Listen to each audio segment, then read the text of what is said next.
In nomine Patris et Filii et Spiritus Sancti. Amen. Mga kapatid, tayo muli nagbabalik sa ating gawain o sa ating pagpapahayag ang Ebanghelyo ni Nicodemus. Mga kapatid, nasa ikasampung yugto na po tayo. Nawa, ito na po ang pinakahuling yugto na ating babasahin, ang Ebanghelyo ni Nicodemus, na patunay na ang pakikipag-usap nila kay Poncio Pilato nagpapatunay na ang Panginoong Kristo ay walang kasalanan at mali yung binibintang ng mga matatandang pari. Itong mga Hudyo na ito na ayaw tumanggap sa Panginoong Kristo sapagkat siya'y nagpapahayag o siya'y nagpapagaling sa araw ng Sabat. Pero kung iisipin po natin, si Bernabe, mga kapatid, ay may sulat din po sa pamagitan ng kanyang Ebanghelyo ay nagpapatunay ang Sabat po ay hindi literal na ginagawa sa araw ng Sabado at hindi mo magagawa sa araw ng Sabado dahil ang sinasabi na ikapitong araw na nagpahinga ang Diyos hindi po sa oras ng mundo. Sa makatuwid, hindi po yun oras ng mundo, bagkus yun po yung oras ng nasa karyan ng langit. Mali man ang pagkakaintindi ko o tama man, ito po yung aking pagkaunawa sa sinasabi doon sa sinulat ni Apostol Bernabe. Pero ang Sabat po, mga kapatid, hindi po literal na Sabatong yung oras na yun. Mali yung pagkakaintindi ng mga Hudyo. Dahil kung yun ay literal, ay ilang oras, alam nyo po ba? Ang isang araw sa karyan ng langit, katumbas dito ay 1,000 taon. 1,000 taon. Isipin nyo na lang yun. Pero tandaan po natin, mga kapatid, magkaiba po ang oras nasa karyan ng langit at dito sa mortal na panahon o sa mundong ginagalawan natin. Magkaiba po, mga kapatid. Pero nawa, aking binigyan lang ng opinyon sa aking pagkaunawa. Pero dahil nga po hindi po kasi ang panahon ng Panginoong Kristo, hindi nyo po talaga sinusuportahan yung Sabat, kaya po sa gumagalaw nung panahon na yun. Kaya po sa kumikilos, kaya po sa nagpapagaling, kaya po sa kumakain, kaya po sa ginagawa yung gusto niya kasi alam niya hindi yun ang ibig sabihin ng Ama nung panahon ng lalangin niya ang sanlibutan ito at nagpahinga sa ikapitong araw. Yun po yung sinabi kasi, sinulat kasi ni Moises na pangilin mo ang araw ng Sabado o ng Sabat. Pero mali yung pagkakaunawa ng mga Hudyo o yung mga takapagturo ng salita ng Diyos ng panahon nila, na hindi yun yung ibig sabihin ni Moises. Pero mahaba na po tayo magsisimula na, mga kapatid. At bago tayo magsimula, magbigay tayo ng panalangin sa Ama, sa Anak at sa Banal na Espiritu Santo. Ama naming nasa langit, sambahin nawa ang pangalan mo, naway pagharian mo ang bawat isa. Dinadalayan ko po itong pagbabasa ko, ang Ebanghelyo ni Nicodemus. Bigyan nawa ang kaunawaan ng iyong lingkod at makakarinig nito. At nawa, kahabagit patawarin niyo po kami mga tao habang kami nabubuhay sa mundong to. Kahabagan niyo po kami ng pagpapalang pagkain spiritual, physical man sa pang-araw-araw at kaligtasan sa panahong ito. Gagalingan sa bawat may karamdaman sa oras ito at sa panahong ito, lalo-lalo itong coronavirus na ito. Idinadalayan ko po, Amang Diyos, ang bawat sa pamagitan lamang ng Panginoong Kristo at kasapaggabay ng Banal na Espiritu. Maraming salamat po, Ama, Anak at Banal na Espiritu Santo, sa nawa't sa nawa. Tayo po ay magpapatuloy, mga kapatid, ang Ebanghelyo ni Nicodemus, ang ikasampung yugto o part 10. At sinasabi ng ina ng Diyos na umiiyak, paano hindi ako iiyak sa iyo, anak ko? Paano ko hindi mapunit ang aking muka sa aking mga kuko? Ito'y anak ko na hinulaan sa akin ng matanda na si Simeon nang dalhin kita. Isang sanggol na may 40 araw na papasok sa templo. Ito ang tabak na ngayon ay dumadaan sa aking kaluluwa. Sinabi pagpapatigil sa aking luha, aking pinakamamahal na anak, walang sinuman maliban sa iyong sarili? Kung tulad ng sinabi mo, babangon ka muli sa 3 araw. Sinabi ni Maria Magdalene na umiiyak, pakinggan o mga bayan, tribo at wika, at alamin kung ano ang kamatayan na iniligtas ng mga walang batas na Hudyo na gumawa sa kanila ng 10,000 mabubuting gawa. Makinig at magtaka, sino ang hahayaan ng mga bagay na ito ay maririnig ng buong mundo. Mag-iisa ako sa Roma. Sa Cesar, ipapakita ko sa kanya kung anong kasamaan na ginawa ni Pilato sa pagsunod sa mga Hudyong walang batas. Gayon din naman, naglungkot si Jose na nagsasabi, "Ha? Ako, pinakamatamis na Jesus. Pinagaling sa mga tao kung nararapat na tawaging ikaw ang tao na gumawa ng mga himalang wala pang nagawa. Paano ko mapapalitan ka? Paano ko kayo dadalhin? Narito na ngayon, narito ang inyong pinakain ng kaunting tinapay sapagkat gayoy hindi ako mukhang nabigo sa kung ano ang nararapat." Pagkatapos, si Jose ay kasama ni Nicodemus ay umuwi at gayon din ang ina ng Diyos kasama ng mga kababaihan. Si Juan ay kasama rin nila. Kabanata 12. Nang makilala ng mga Hudyo ang mga bagay na ito na ginawa ni na Jose at Nicodemus, sila ay lubos na pinukaw ng laban sa kanila. At ang mga punong pari na sina Anas at Caiphas ay nagsugo kay Jose at nagsabi, "Bakit mo ginawa ang paglilingkod na ito kay Jesus?" Sinabi ni Jose, "Alam ko na si Jesus ay isang tao na makatarungan at totoo at mabuti sa lahat ng aspeto. At alam ko din na sa iyo na sa pamamagitan ng puot ay pinapatay niya siya. At sa gayon idilibing ko siya nang magkagay naggalit ng mga mataas na saserdote at hinawakan si Jose at inilagay siya sa bilangguan na sinasabi sa kanya, kung hindi namin kinabukasan na ang kapistahan ng tinapay na walang lebatura ay dapat ilagay namin sa iyo tulad ng niya hanggang sa kamatayan. Ngunit itinago sa pasamantala ng maaga sa umaga ng araw ng Panginoon ay bibigyan ka na hanggang kamatayan." Sa gayon nagsalita sila at ikinakabit ang kanilang selyo sa bilangguan na sigurado ito sa pamamagitan ng pangkabit sa lahat ng uri. Sa makatuwid, kung gayon nang matapos ang paghahanda, maaga sa araw ng Sabado, ang mga Hudyo ay umalis kay Pilato at sinabi sa kanya, "Panginoon ko, ang mandaraya na iyon na pagkatapos ng 3 araw ay dapat sa muling babangon. Kaya baka kung gayon, ang kanyang mga alagad ay dapat magnakaw sa kanya sa gabi at pinangungunahan ang mga tao sa pamamagitan ng gayong panilinlang ay inutusan ng kanyang libingan sa makatuwid." Ibinigay ni Pilato sa kanila ang 500 sundalo na nakaupo din sa paligid ng libingan upang bantayan ito, pagkatapos na maglagay ng mga selyo sa bato ng libingan.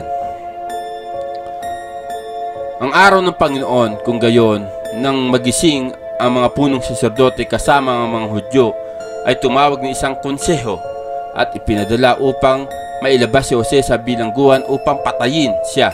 Ngunit nang mabuksan ito, hindi nila sila nasumpungan at sila ay namangha sa ganito kung paano isinira ang mga pintuan at ligtas ang mga tornilyo at hindi nasira ang mga tatak na nawala si Jose. Kabanata 13. At ito ay dumating si isa sa mga sundalo na nagbabantay sa libingan. At sinabi niya sa sinagoga, "Alamin na si Jesus ay nabuhay." Sinabi ng mga Hudyo, "Paano?" At sinabi niya, "Una ay may isang lindol, pagkatapos isang anghel ng Panginoon na nakasuot ng kidlat ay nagmula sa langit at igulong ang bato mula sa libingan at naupo sa ibabaw nito, at mula sa takot sa kanya lahat tayo ay mga sundalo ay naging patay at hindi makatakas o nagsalita. At narinig namin ng mga anghel na nagsasabi sa babaeng pumunta doon upang makita ang libingan, 'Huwag kang matakot, sapagkat alam kong naghahanap ka kay Jesus. Wala sa rito, ngunit nabuhay tulad ng sinabi niya sa iyo dati." Yumuko at tiningnan ang libingan kung saan nakalatag ang kanyang katawan, datapat yumaon at sabihin sa kanyang mga alagad na siya ay nabuhay. na mula sa mga patay. At sa pasukin sila sa Galilea sapagat doon nila siya masusumpungan para sa kadahilanang sinabi ko ito sa iyo. Sinabi ng mga Hudyo sa mga sundalo, anong uri ng mga kababaihan ng kanilang napunta sa libingan? At bakit hindi mo hinawakan sila? Sinabi ng mga sundalo, mula sa takot mga tanging paningin ng mga anghel na hindi kami nagawang magsalita o makagalaw. Sinabi ng mga Hudyo, buhay ang Diyos ng Israel.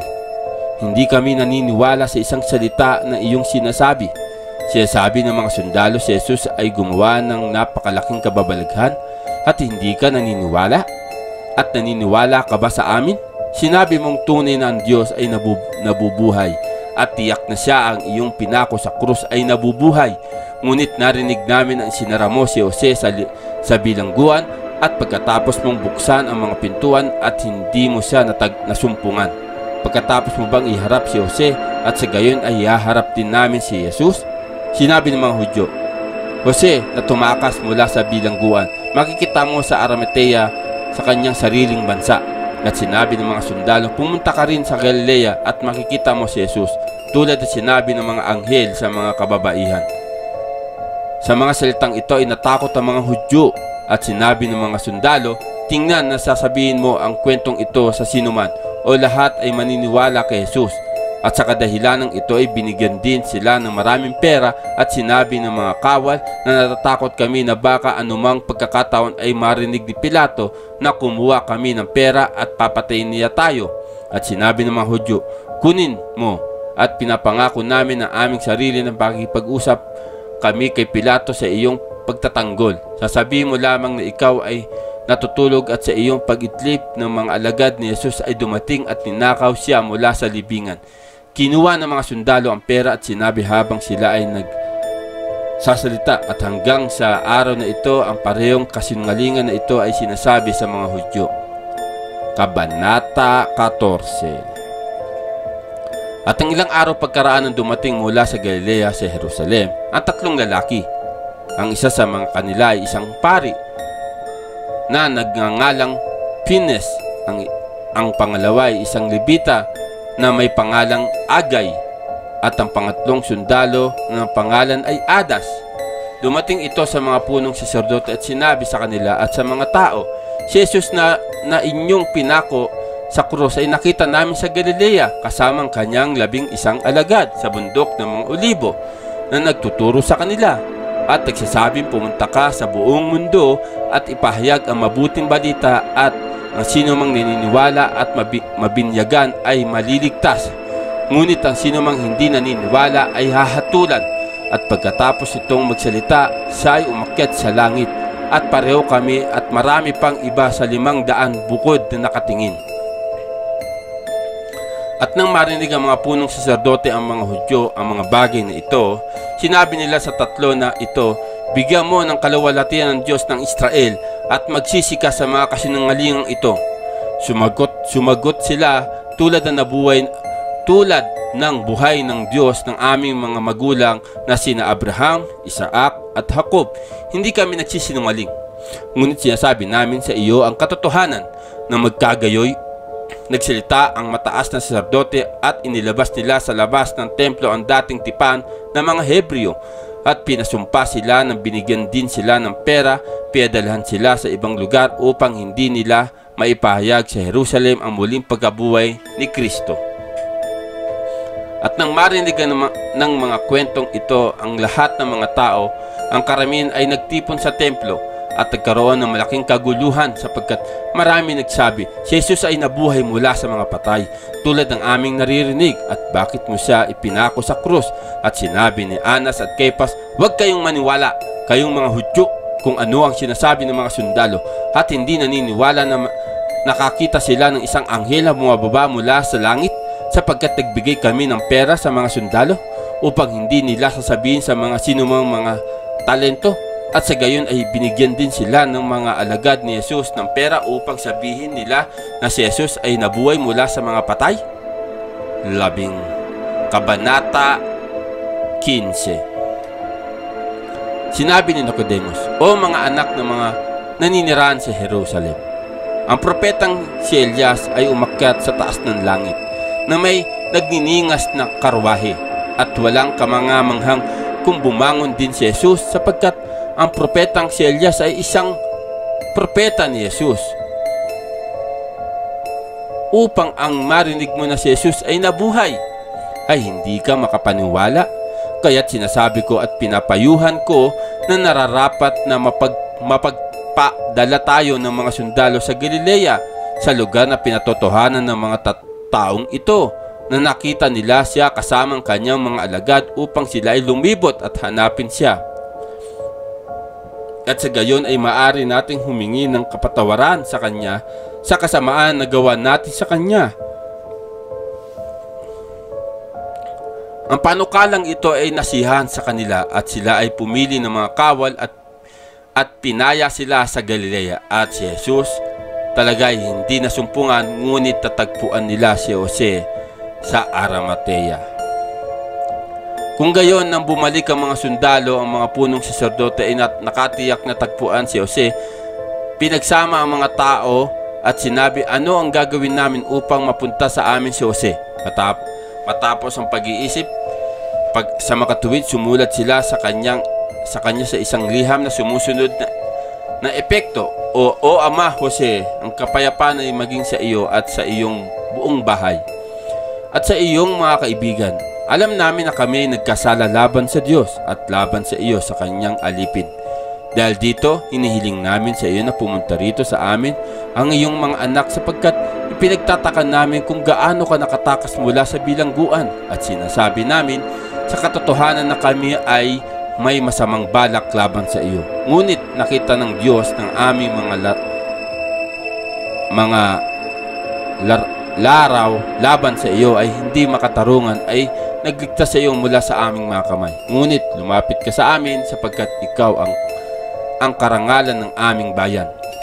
At liham na ito ay pinadala ng mga Hudyo kay Arimatea kasama ang 7 sundalo, mga kaibigan ni Jose, at sila ay umalis at nasumpungan siya, at sila ay binigyan ng paggalang sa kanya. Ayon sa inuutos, ibinigay nila sa kanya ang liham, at pagkatapos ay matanggap ito at basahin ito, niluwalhati niya ang Diyos at niyakap ang mga sundalo, at nagtakda ng isang mesa, kumain at uminom kasama nila sa buong araw at gabi. At ang sumunod na araw, siya ay naglakbay kasama nila sa Jerusalem, at ang bayan ay lumabas upang salubungin siya, at niyakap siya at tinanggap siya ni Nicodemos sa kanyang sariling bahay. At nang sumunod na araw, pinatawag siya ni Anas at Kefas na mga punong pari sa templo, at sinabi sa kanya, papurihan mo ang Diyos ng Israel. Sasabihin mo sa amin ang katotohanan, sapagkat nalalaman namin na iyong inilibing si Jesus, at dahil dito ay hinawakan ka namin at ikinulong kami sa bilangguan. Pagkatapos ng humingi naming ilabas ka upang ipapatay, hindi ka namin nasumpungan, at labis kaming nagulat sa takot. Bukod dito, nanalangin kami sa Diyos na makita ka namin at hilingin sa iyo, sabihin mo sa amin ang katotohanan. Sinasabi ni Jose sa kanila, sa gabi ng paghahanda ng kayo ay ligtas ako sa bilangguan. Nahulog ako na nagdarasal sa buong magdamag at sa buong araw ng Sabat, at sa hating gabi nakita ko ang bahay na bilangguan na tinaas ito ng 4 na anghel, na hinawakan ito ng 4 na sulok. At si Jesus ay pumasok na parang kidlat, at nahulog ako sa lupa mula sa takot. Kaya't hinawakan niya ako sa kamay, tinaas niya ako na sinasabi, huwag kang matakot, Jose. Pagkatapos niyakap ako at hinalikan niya ako at sinabi, lumiko ka at tignan kung sino ako. Kaya't lumingon ako sa aking sarili at tumingin, sinabi ko, Panginoon ko, hindi ko alam kung sino ka. Sinasabi niya, ako si Jesus na iyong inilibing sa araw. Bago kahapon, sinabi ko sa kanya, ipakita mo sa akin ang libingan, at pagkatapos ay maniniwala ako. Sa makatuwid, hinawakan niya ako sa kamay at dinala ako sa libingan na binuksan. At nang makita ko ang lino at panyo at pagkakilala sa kanya, sinabi ko, mapalad siya na dumating sa pangalan ng Panginoon. At sambahin ko siya. Pagkatapos ay hinawakan ako ako ng kamay at sinamahan ng mga anghel na dinala niya ako sa aking bahay sa Amartea at sinabi sa akin, umupo ka rito ng 40 na araw sapagkat pupunta ako sa aking mga alagad upang maari ko silang ganap na maipahayag ang aking pagkabuhay muli. Kabanata 16. Nang magsalita si Jose, ang mga punong pari ay sumigaw sa mga tao, alam namin na si Jesus ay may isang ama at ina. Paano tayo makapaniwala na siya ang Kristo? Ang isa sa mga Levita ay sumagot at sinabi, alam ko na ang pamilya ni Jesus, ang mga taong may kagandaang asal, dakilang mga lingkod ng Diyos, at tumatanggap ng mga ikapo mula sa mga taong mga Hudyo. At alam ko rin si Simeon na pinakamatanda na tinanggap siya noong siya ay isang sanggol at sinabi sa kanya, ngayon ay pinalayo mo ang iyong lingkod o Panginoon. Sinabi ng mga Hudyo, hahanapin natin ngayon ang 3 lalaki na nakakita sa kanya sa bundok ng mga Olibo na maaari nating tanungin sila at alamin ang katotohanan ng mas tumpak. Natagpuan nila ang mga ito at dinala sila sa harap ng lahat at isinumpa sila na sasabihin ng totoo. At sinabi nila, habang ang Diyos ng Israel ay nabubuhay, nakita namin si Jesus na buhay sa bundok ng mga Olibo at umakyat sa langit. Pagkatapos sina Anas at Caiphas ay naghiwalay ang 3 ng paisa-isa at kinuwestiyon silang ng paisa-isa. Sumang-ayon sila sa isa't isa sa mga tuwid at nagbigay kahit na ang 3 ng isang sagot. Sumagot ang mga punong saserdote na sinasabi ng aming kasulutan na bawat salita ay itatatag ng 2 o 3 saksi. Kung gayon, inamin ni Jose na siya ay kasama ni Nicodemus ay dumalo sa kanyang katawan at inilibing siya at kung paano ito ang katotohanan na siya ay nabuhay. Mga kapatid, dito na po nagtatapos yung unang libro ni Nicodemus o ang unang libro, ang Ebanghelyo ni Nicodemus. Dito pinapatunayan lamang, mga kapatid, na hindi pa rin makapaniwala sila Anas at Caiphas o mga ibang Hudyo na nabuhay muli ang Panginoong Kristo sa 2nd araw o yung araw ng linggo. Hindi sila makapaniwala, pero meron na nagpapatotoo at meron itong si Jose, yung pinakamayaman na hiningi yung bangkay ni ang Panginoong Kristo kay Pilato para ilibing sa bagong libingan na binili niya, ay hindi rin nila mapaniwalaan na ito ay kinuha mula sa bilangguan. Ewan ko ba, mga kapatid, pero ang mga taong ito ay sadyang kinainan ng masamang espiritu, itong si Anas at si Caiphas. Pero ang sabi nga ng Panginoong Kristo, ang sinumang hindi maniniwala sa anak ng Diyos hindi magkakaroon ng buhay na walang hanggan, kundi magkakaroon ng puot ng Diyos. Hanggang sa muli, mga kapatid, nawa magkaroon pa tayo muli mga bagong manuskrito na babasahin. At dito na po magtatapos itong Ebanghelyo ni Nicodemus sa unang libro. Tandaan po natin, meron pa tayong ikalawang libro. Naway pasalamatan natin ng Ama, ng Anak at ng Banal na Espiritu Santo, sapagkat nasa kanila ang kapurihan, kadakilahan, kalawalhati at kapangyarihang magpakailanman, sa nawat sa nawat.